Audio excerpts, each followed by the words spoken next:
անօթատետ էր, որ բացում ու կարդում եմ, թե ամբողջ տարվա ընթացքում իմ գրած պլաններից, որոնք են իրականացել։ Տարվա վերջում ես տեսնում եմ, որ ավելին եմ արել, քան ինքս ինձնից սպասում էի, ու դա շատ մոտիվացնում է ինձ առաջ շարժվելու ու ավելին անելու։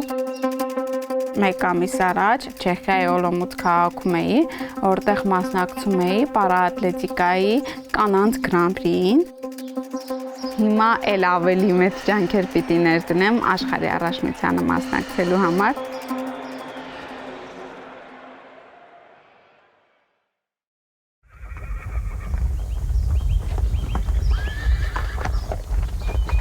Երկար ժամանակ ջերմում էի ու մի օր էլ հայտնվել եմ հիվանդանոցում կոմայի մեջ, ճիշտ ասած շատ մանրամասներ չեմ հիշում այդ դեպքերից։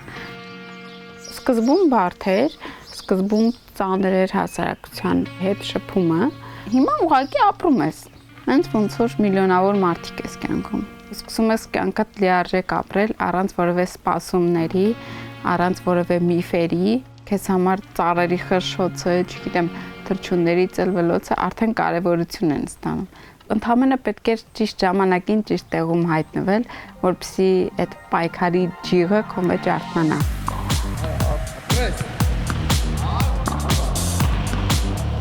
Հաջողությունը ինձ համար բարդ ճանապարհ է, որը ես անցնում եմ մեծագույն սիրով։ Ավտոարշավորդ Շումախերը մի անգամ ասել է, որ ես հաճույք եմ ստանում հաջողության հասնելու բարդ ճանապարհից, եւ ես ինձ բռնեցի այն մտքի վրա, որ այո, ես հենց այդ ճանապարհն եմ սիրում, որովհետեւ այդտեղ ես ավելի ուժեղանում եմ, ավելի հարստանում, ու իմ գրանցած ցանկացած հաջողություն լինի մեծ թե փոքր, ինձ համար շատ կարեւոր է, եւ ես բոլորը հատ-առհատ հիշում եմ։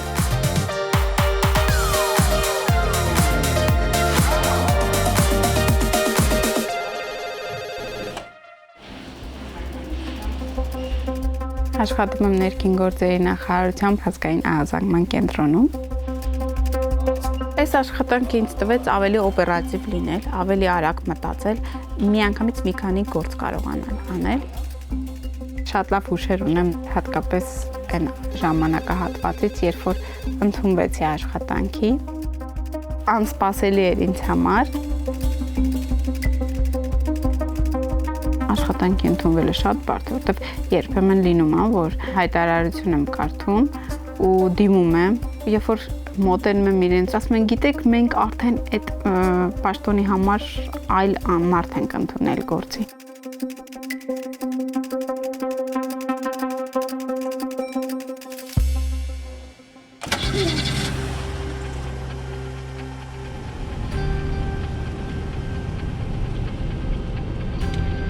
Անընդհատ տաքսիներից էի օգտվում, մի անգամ շատ անախորժ իրավիճակ տեղի ունեցավ։ Ես ամեն օր այդ նույն ուղղությամբ գնում գալիս ու անգիր գիտեի, թե ինչքան պիտի վճարեմ, բայց նախ շատ գիգանտ գին ուզեց, երկրորդ բացատրեց դա նրանով, որ ինձանից հետո պետք է մեքենան քիմմաքրման տանի, ինչը ինձ շատ վիրավորեց։ Եվ ես որոշել էի, որ կամ համալսարան չեմ գնալու, կամ ինձ համար մեքենա պետք է առնեն, ու ծնողներս հասկանալով իրավիճակը ինչքան կրիտիկական է, որոշեցի ինձ համար մեքենա առնել։ Շատ կարճ ժամանակում սկսեցի սովորել։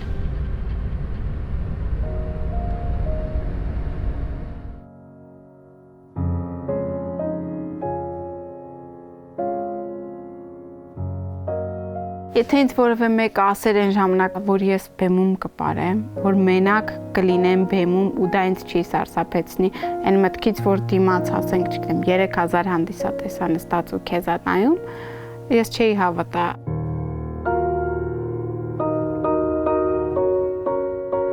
Երբ ստացա աղջիկը լուսնի վրա ներկայացման գլխավոր հերոսուհու դերը,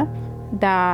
էմոցիոնալ առումով շատ բարդ էր ինձ համար։ Այդ իմ կյանքի երևի թե առաջին մեծ ձեռքբերումն էր,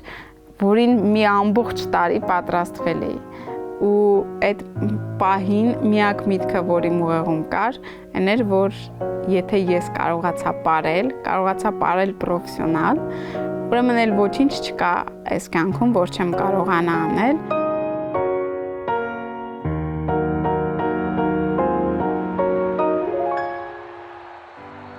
ամեն օր արթնանում եմ այս պահին կոնկրետ մի նպատակի համար,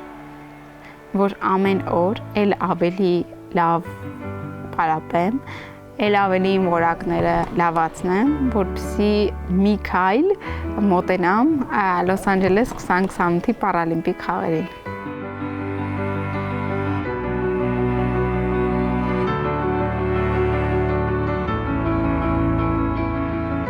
Անընդհատ մտքով պլաններ ես կազմում, թե ոնց կարելի է հաղթանակի հասնել, ոնց կարելի է ինքդ քեզ մոտիվացնես, որ ճանապարհի կեսից չկանգնես, ու ամեն անգամ ինքդ քեզ համոզես, որ նպատակը վեր է ամեն ինչից, ու միջոցներն արդարացնում են նպատակին հասնելու ցանկացած ճանապարհ, ու դրա համար պետք է ուղղակի կարևորություն ունենա այն ամենը, ինչ անում ես։